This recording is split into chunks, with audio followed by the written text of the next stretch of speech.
ಒಬ್ಬ ಪತ್ರಿಕೆ managing editor ತನ್ನ ಹೆಂಡತಿಗೆ ಮಾರಣಾಂತಿಕವಾಗಿ ಹೊಡೆದಿದ್ದಾನೆ. ಅದು ದೊಡ್ಡ ಸುದ್ದಿ ಆಗಿದೆ. ಇವನನ್ನೇನಾದ್ರೂ ಹಂಗೆ ಬಿಟ್ರೆ ಜನ ಬಂದು ಪೊಲೀಸ್ ಸ್ಟೇಷನ್ ಮುಂದೆ ಗೆರಾವ್ ಮಾಡ್ತಾರೆ. ನಮಸ್ಕಾರ ಸರ್. ಬನ್ನಿ ಮೇಡಮ್, ಕೂತ್ಕೊಳ್ಳಿ. Thank you.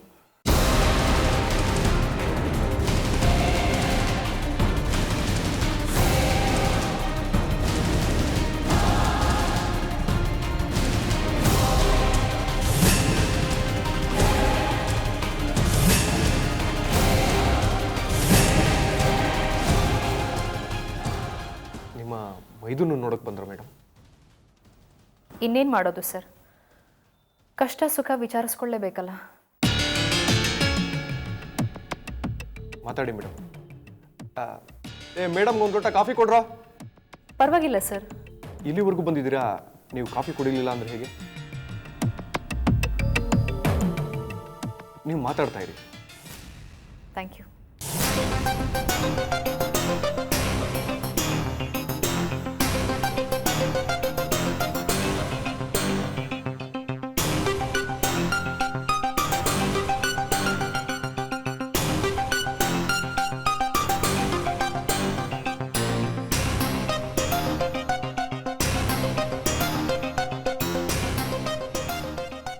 ಮಿಸ್ಟರ್ ಅನಿರುದ್ಧ್, ಹೇಗಿದ್ದೀರಾ?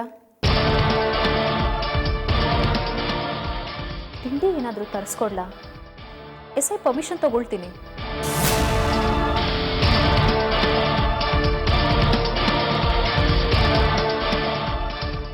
ಇಷ್ಟೊಂದು ಡಲ್ಲಾಗಿರೋದು ನೋಡಿದ್ರೆ ಮೈ ಕೈ ಮೆತ್ತಗಾಗಿರೋ ಹಾಗಿದೆ. ಏನಾಯ್ತು?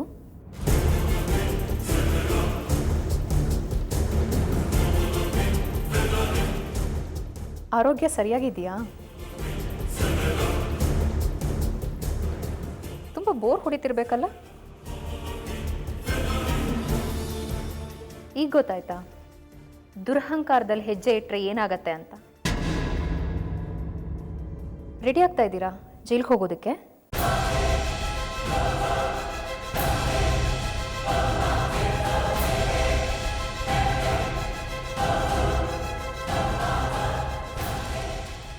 ಜಾನು ತುಂಬ ಸ್ಟ್ರಾಂಗ್ ಆಗಿದ್ದಾಳೆ. ಯಾವುದೇ ಕಾರಣಕ್ಕೂ ಕಂಪ್ಲೇಂಟ್ ವಾಪಸ್ ತಗೊಳ್ಳಲ್ಲ ಅಂತ ಕೂತಿದ್ದಾಳೆ. ಮೀಡಿಯಾದಲ್ಲೆಲ್ಲ ಸುದ್ದಿ ಬಂದು ದೊಡ್ಡ ಸೆನ್ಸೇಷನ್ನೇ ಕ್ರಿಯೇಟ್ ಆಗ್ಬಿಟ್ಟಿದೆ. ಸೊ ಕಂಬಿ ಎಣಿಸೋದಕ್ಕೆ ರೆಡಿ ಇದ್ದೀರಾ? ನಾವು ಮಾಡ್ದ ಹಾಗೆಲ್ಲ ನಡೆಯುತ್ತೆ ಅಂದ್ಕೊಳ್ಳೋದೆಲ್ಲ ಈ ಕಾಲದಲ್ಲಿ ನಡೆಯಲ್ಲ. ಅಲ್ಲಲ್ಲೇ ದಂಡನೆ ಸಿಕ್ಬಿಡತ್ತೆ. ಈಗ ನಿಮಗೆ ಸಿಕ್ಕ ಹಾಗೆ.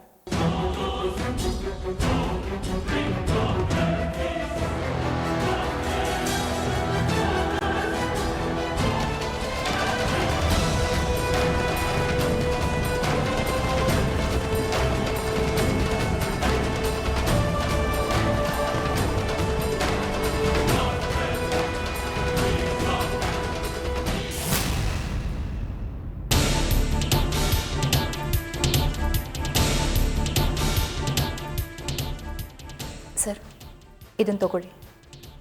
ಜಾಹ್ನವಿ ಕಂಪ್ಲೇಂಟ್ ವಾಪಸ್ ತೊಗೊಂಡಿದ್ದಾಳೆ. ಇದನ್ನು ಆಕ್ಸೆಪ್ಟ್ ಮಾಡಿಕೊಂಡು ಆ ಪಾಪಿನ ಬಿಟ್ಟು ಕಳಿಸಿ. ಮೇಡಮ್, ಒಳಗೆ ಕಳ್ಸೋಣ ಬಿಡಿ, ಸ್ವಲ್ಪ ಬುದ್ಧಿ ಬರಲಿ. ಇಂಥವ್ರಿಗೆಲ್ಲ ಸ್ವಲ್ಪನೂ ಕರುಣೆನೇ ತೋರಿಸ್ಬಾರ್ದು. ನೀವು ಹೇಳ್ತಿರೋದು ನಿಜ ಸರ್. ಈ ಪಾಪಿಗೆ ಸಜಾ ಆಗಬೇಕು. ಒಂದು 5 ವರ್ಷನಾದರೂ ಜೈಲಲ್ಲಿ ಇರಬೇಕು ಅನ್ನೋದು ನನ್ನ ಆಸೆ. ಆದರೆ ನಮ್ಮ ಮಾವನ್ನ ನೋಡಬೇಕಲ್ವ? ಎಷ್ಟೇ ಕೆಟ್ಟವನಾದರೂ ಮಗನೇ ಅಲ್ವಾ ಸರ್? ಏನು ಮಾಡೋದು? ಜಾಹ್ನವಿಗೆ ಮನಸ್ಸೇ ಇರಲಿಲ್ಲ. ಆದರೆ ನನ್ನ ಮಾವನ ಬಲವಂತಕ್ಕೆ ಮಾಡಿದು ಕಂಪ್ಲೇಂಟ್ ವಾಪಸ್ ತಗೊಳ್ತಿದ್ದಾಳೆ. ಬಿಟ್ಬಿಡಿ sir.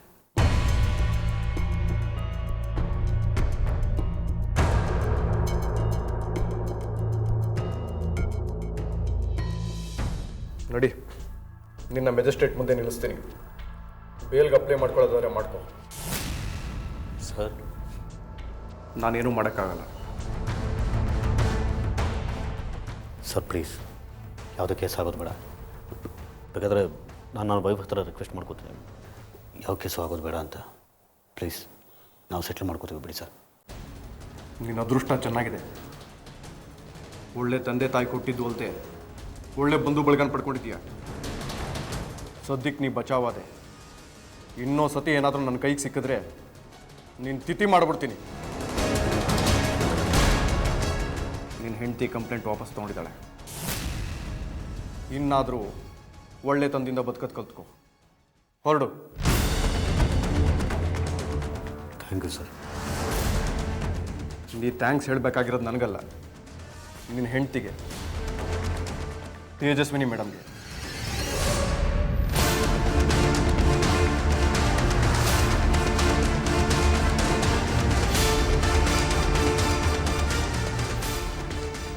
Thanks. Thank you Teju.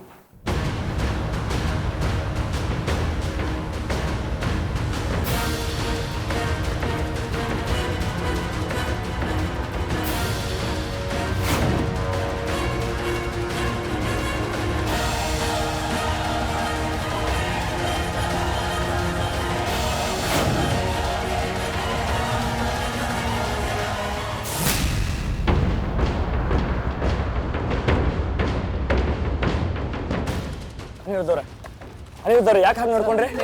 ಯಾಕೆ ಸರ್? ಅನಿರುದ್ಧವ್ರೆ ನಿಮ್ಮ ಮತ್ತೆ ನಿಮ್ಮ ಹೆಂಡತಿ ಮಧ್ಯೆ ಮನಸ್ತಾಪ ಬರೋದಕ್ಕೆ ಏನು ಕಾರಣ? ಯಾಕೆ ಹಾಗೆ ನೋಡ್ಕೊಂಡ್ರಿ ತಾವು? ನಿಮ್ಮ ಹೆಂಡತಿಗೆ ತುಂಬಾ ಹಿಂಸೆ ಕೊಡ್ತೀರಂತೆ. ಅನಿರುದ್ಧವ್ರೆ ಪ್ಲೀಸ್, ನಿಮ್ಮ ಅನೈತಿಕ ಸಂಬಂಧನೇ ಈ ನಡತೆಗೆಲ್ಲ ಕಾರಣ ಅಂತ ಹೇಳ್ತಾರೆ. ನೀವೇನು ಹೇಳ್ತೀರಾ?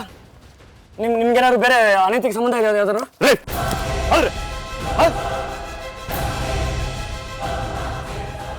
ಅನಿರುದ್ಧವ್ರೆ ಪ್ಲೀಸ್, ಅನಿರುದ್ಧವ್ರೆ ಪ್ಲೀಸ್, ಒಬ್ಬ ಪತ್ರಕರ್ತ ಆಗಿ ನೀವು ಈಗ ನಡ್ಕೋಬಾರ್ದು.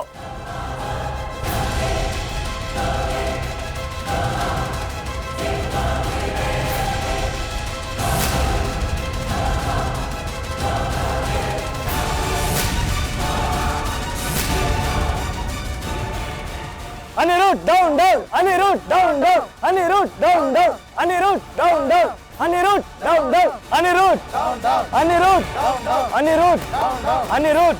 ದಯವಿಟ್ಟು ನನ್ನ ಮಾತು ಕೇಳಿ, ದಯವಿಟ್ಟು ಎಲ್ಲರೂ ನನ್ನ ಮಾತು ಕೇಳಿ ಪ್ಲೀಸ್ ಪ್ಲೀಸ್. ಇಲ್ಲ ಮೇಡಮ್, ಅನಿರುದ್ಧ್ ಅವರು ನಮ್ಮ ಮೇಲೆ ಹಲ್ಲೆ ಮಾಡಕ್ ನೋಡಿದ್ದಾರೆ. ಅದು ಅಲ್ಲದೆ ಅನಿರುದ್ಧ್ ಅವರು ಒಂದು ಪತ್ರಿಕೆ ನಡೆಸ್ತಾ ಇರೋರು. ಪತ್ರಕರ್ತರ ಮೇಲೆ ಹಲ್ಲೆ ಮಾಡೋದು ಅಂದ್ರೆ ಏನರ್ಥ ಮೇಡಮ್? ನಾವು ಇದನ್ನ ತುಂಬಾ ಗಂಭೀರವಾಗಿ ತಗೋತಾ ಇದೀವಿ ಮೇಡಮ್, ಪ್ಲೀಸ್. ದಯವಿಟ್ಟು ನನ್ನ ಮಾತು ಕೇಳಿ.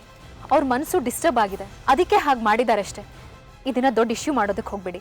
ಅನಿರುದ್ಧ್ ಪರವಾಗಿ ನಾನು ನಿಮ್ಗಳ ಹತ್ರ ಕ್ಷಮೆ ಕೇಳ್ತೀನಿ. ಸಾಧ್ಯ ಇಲ್ಲ ಮೇಡಮ್, ನಮಗೆ ತುಂಬಾ ಅವಮಾನ ಆಗಿದೆ. ಪ್ಲೀಸ್ ನನ್ನ ಮಾತಿಗೆ ಬೆಲೆ ಕೊಡಿ. ಅನಿರುದ್ಧ್ ಬೇಕು ಅಂತ ಹಾಗೆ ಮಾಡಿದ್ದಲ್ಲ, ನಡೆದಿರೋ ಘಟನೆ ಅವ್ರನ್ನ ಈ ರೀತಿ ನಡ್ಕೊಳ್ಳೋ ಹಾಗೆ ಮಾಡಿದೆ ಅಷ್ಟೇ. ಅವ್ರ ಮನಸ್ಥಿತಿ ಸರಿ ಇಲ್ಲ. ಪ್ಲೀಸ್ ಅನಿರುದ್ಧ್ ಅವರನ್ನ ಕ್ಷಮಿಸಿ ಪ್ಲೀಸ್. ಓಕೆ ಮೇಡಮ್, ನೀವು ಹೇಳ್ತಾ ಇದ್ದೀರ ಅಂತ ಸುಮ್ಮನೆ ಆಗ್ತಾ ಇದೀವಿ. Thank you. ಥ್ಯಾಂಕ್ಸ್.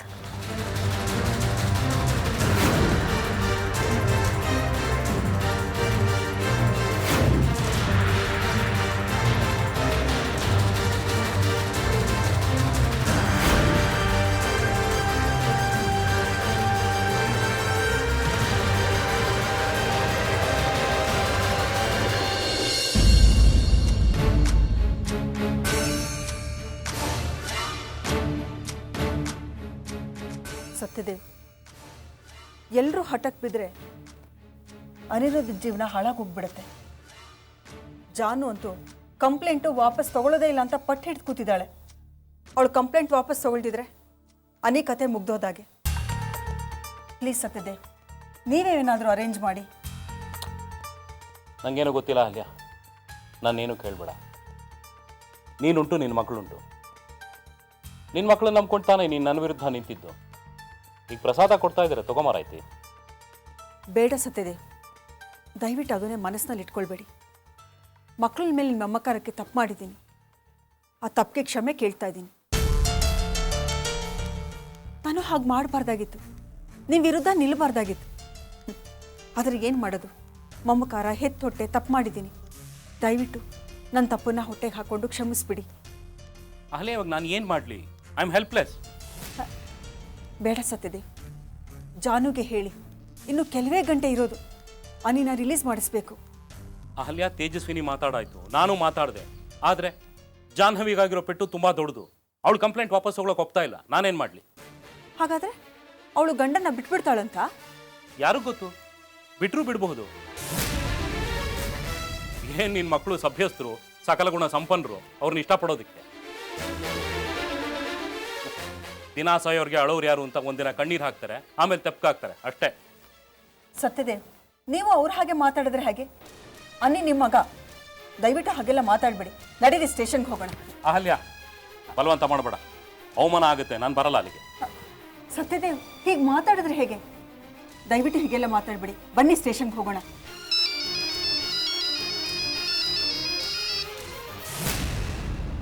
ಹೇಳು ತೇಜು. ರೀ, ಅವಳ ಹತ್ರ ಎಂಥದ್ದು ಮಾತು? ಬನ್ನಿ ಮೊದಲು ಸ್ಟೇಷನ್ಗೆ ಹೋಗೋಣ. ನೀ ಮಾತಾಡ್ಬೇಡ, ಸ್ವಲ್ಪ ಸುಮ್ಮನಿರ್ತೀಯಾ? ಹೇಳ್ಪುಟ್ಟ. ಅತ್ತೆ ಏನೋ ಕಂಗಾಲಾಗಿರೋ ಹಾಗಿದೆ. ಹೌದು ಮಗು, ಹೆತ್ತೊಟ್ಟೆ ಅಲ್ವಾ, ಪರದಾಡ್ತಾ ಇದೆ. ಏನು ವಿಷಯ ಮಗು? ಮಾವ, ಇದನ್ನ ಗುಡ್ ನ್ಯೂಸ್ ಅಂತ ಹೇಳಬೇಕೋ ಬ್ಯಾಡ್ ನ್ಯೂಸ್ ಅಂತ ಹೇಳಬೇಕೋ ಗೊತ್ತಾಗ್ತಿಲ್ಲ. ಹೇಳು ಕೂಸು. ಜಾನು ಹೃದಯ ಕರಗೋಯ್ತು ಮಾವ. ಎಷ್ಟೇ ಆಗಲಿ ಹೆಣ್ಣು ಹೃದಯ ನೋಡಿ. ಅಂದ್ರೆ ಅನಿರುದ್ಧನ್ ಬಿಡುಗಡೆ ಆಯಿತು. ಹೌದಾ? ಹೌದು ಮಾವ. ಜಾನು ಕಂಪ್ಲೇಂಟ್ ವಾಪಸ್ ತಗೊಂಡ್ಳು. ಅನಿರುದ್ಧನ ಬಿಡುಗಡೆ ಮಾಡಿಸಿ ಸ್ಟೇಷನಿಂದ ಹೊರಗೆ ಬರ್ತಾ ಇದ್ದೀನಿ. ನಿಮಗೂ ಮಗ ಅನ್ನೋ ಫೀಲ್ ಇರುತ್ತಲ್ವಾ, ಅದಕ್ಕೆ ಫೋನ್ ಮಾಡಿ ವಿಷಯ ತಿಳಿಸ್ತಾ ಇದ್ದೀನಿ. ನಿಮಗೂ ಅಕ್ಕರೆ ಇದ್ದೇ ಇರತ್ತಲ್ವಾ ಮಾವ. ಮಗನ್ನ ಬೆಳೆಸಿದ್ದು ಸಾಕಿದ್ದು ಎಲ್ಲ ನೆನಪಿರತ್ತಲ್ವಾ. ನಿಮ್ಮ ನೋವು ನನಗೆ ಅರ್ಥ ಆಗತ್ತೆ. ನೀವು ಸಮಾಧಾನ ಮಾಡ್ಕೊಳ್ಳಿ. ಇನ್ಮುಂದೆ ಅನಿರುದ್ಧಂಗೆ ಬಿಟ್ಟಿರೋದು. ಅತ್ತೆಗೂ ವಿಷಯ ತಿಳಿಸ್ಬಿಡಿ. ತುಂಬ ಥ್ಯಾಂಕ್ಸ್ ಪುಟ. Thank you very much.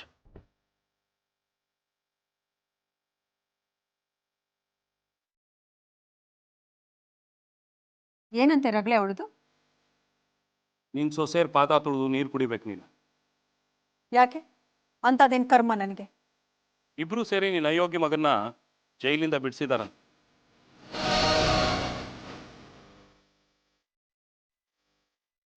Satyadev, ಅನೇ ಬಿಡುಗಡೆ ಅದನ್ನ ನಿಜಾನ ನೀವು ಹೇಳ್ತಿರೋದು? ಹೌದು.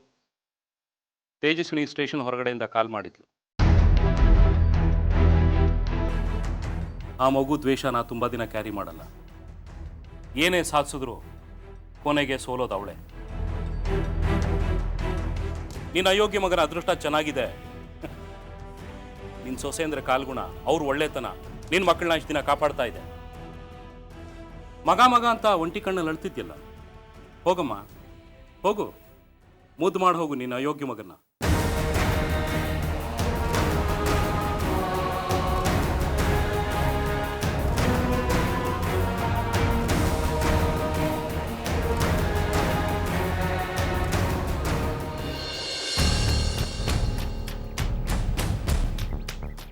ಬ್ರದರ್, ಗಾಡಿ ನಿಲ್ಲಿಸು. ಯಾಕೆ? ನಿಲ್ಲಿಸು ಬ್ರದರ್.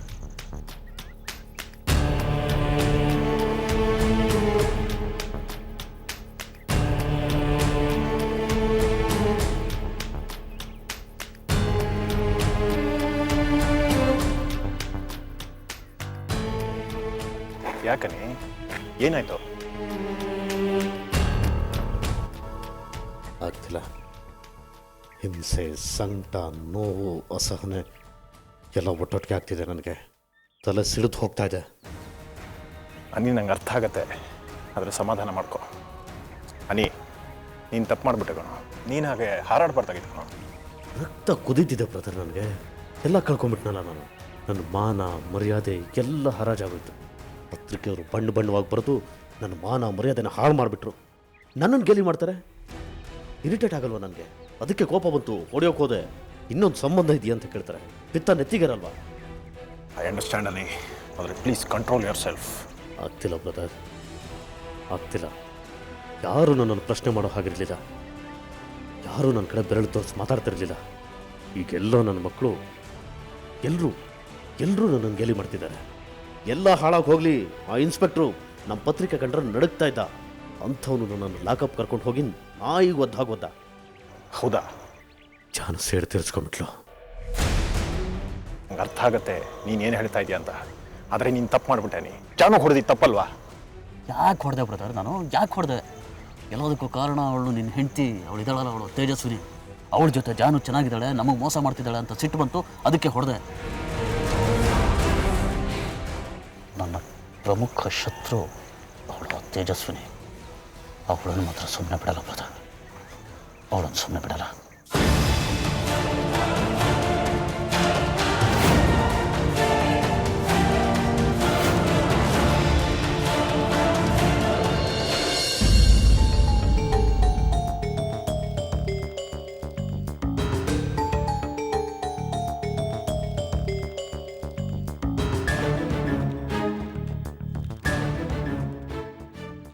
ಏನು ಮಗ ದಿಗ್ವಿಜಯ ಸಾಧಿಸ್ಕೊಂಡು ಬರ್ತಾನೆ ಅಂತ ಕಾಯ್ತಿರೋ ಹಾಗಿದೆ.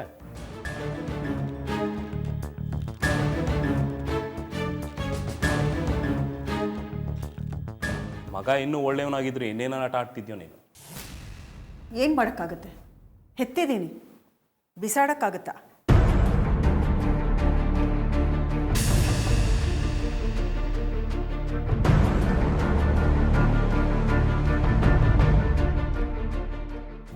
ಬರಬೇಕು ಶ್ರೀ ಅನಿರುದ್ಧ ಅವರು.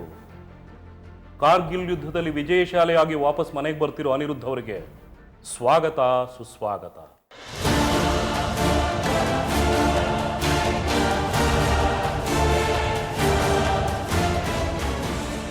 ರೀ, ಅನಿಗೆ ಯಾಕೆ ಇನ್ಸಲ್ಟ್ ಮಾಡ್ತಿದ್ದೀರಿ?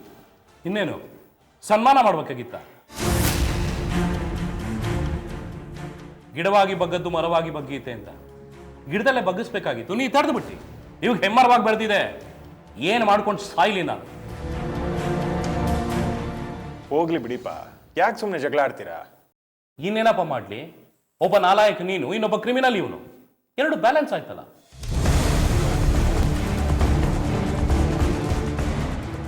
ಜನ್ಮ ಕೊಟ್ಟಿದ್ದಕ್ಕೆ ಇಬ್ರು ಒಳ್ಳೆ ಬಹುಮಾನ ಕೊಟ್ರಿ. ಸತ್ಯದೇವ್, ಸಾಕು ಸುಮ್ಮನಿರಿ. ಅನಿ, ಹೋಗಪ್ಪ, ಒಳಗಡೆ ಹೋಗಿ ಸ್ನಾನ ಮಾಡ್ಕೊ. ನೋಡು, ಇವಾಗ ಹಾಕೊಂಡಿರೋ ಬಟ್ಟೆ ಎಲ್ಲ ಕಿತ್ತು ಬಿಸಾಕು. ಇದು ಸ್ಟೇಷನ್ಗೆ ಹಾಕೊಂಡು ಹೋಗಿದ್ದು, ಮತ್ತೆ ಈ ಬಟ್ಟೆನ ಯೂಸ್ ಮಾಡಬೇಡ. ಬದಲಾಯಿಸಬೇಕಾಗಿರೋದು ಬಟ್ಟೆ ಅಲ್ಲ ಅಹಲ್ಯಾದೇವಿಯವರೇ, ಬದಲಾಯಿಸಬೇಕಾಗಿರೋದು ಇವನು ಬುದ್ಧಿ,